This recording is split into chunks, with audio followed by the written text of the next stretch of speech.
Welcome to Says the Brown Girl. My name is Dymon, and I'm a brown girl with a voice who doesn't mind being heard. So listen up, I've got a word, and it might be just for you.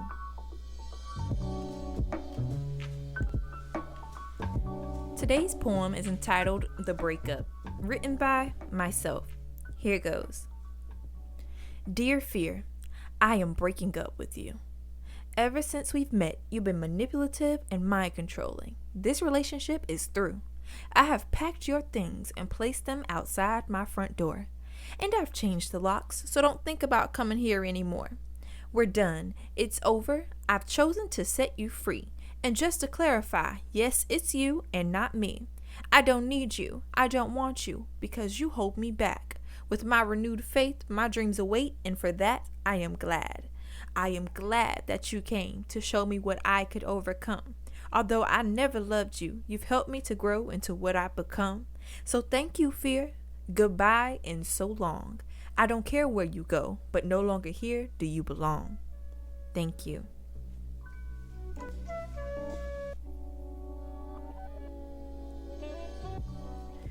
Today I want to talk about one of the not so pretty parts of ourselves that we don't share with everyone. It's one of the parts where we prefer to keep hidden for our self-image. However, as much as we keep it private, it shows through our behavior. I'm talking about fear.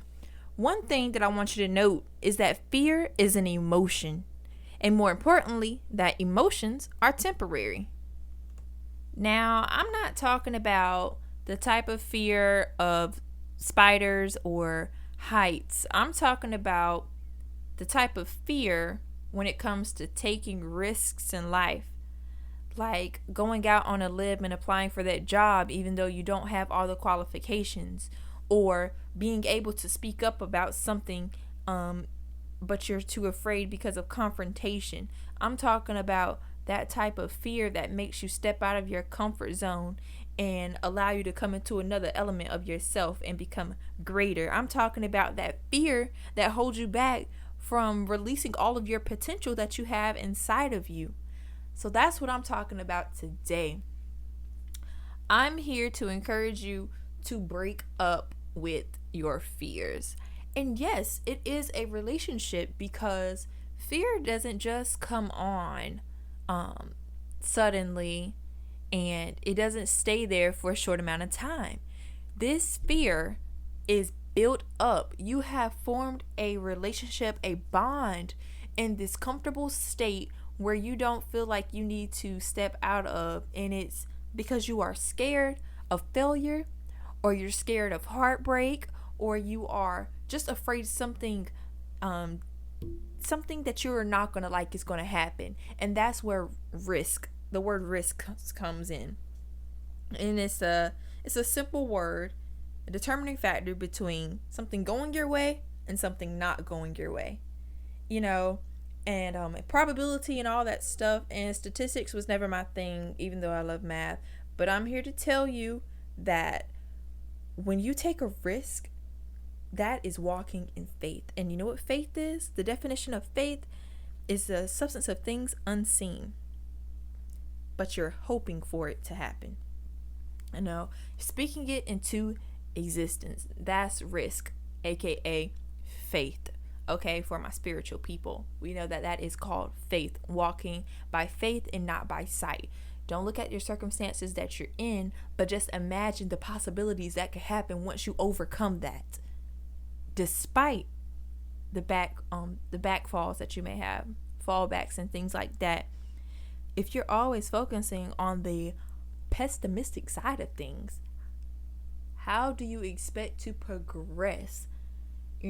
Taking on that job offer, taking on that new responsibility that will allow you to grow as a person, as a friend, as an associate, as a follower of God.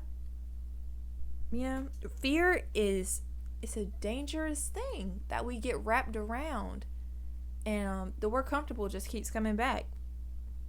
Yes, live comfortable, but don't live so comfortable to where you become afraid to actually do something or go somewhere.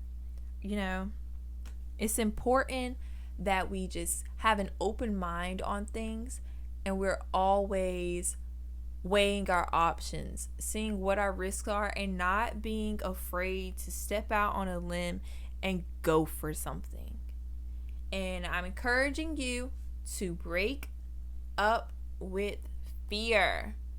It's a bad relationship to have, and it will hold you back from so many opportunities, so many things. The worst thing that can happen when you take a risk on something is being said no to. Or, I guess in a financial matter, you could lose some money, but risk it. Do your research, pray about it, talk to someone professional about it who's experienced about it, and take a risk. That's all I have for you today. I hope you are doing wonderful.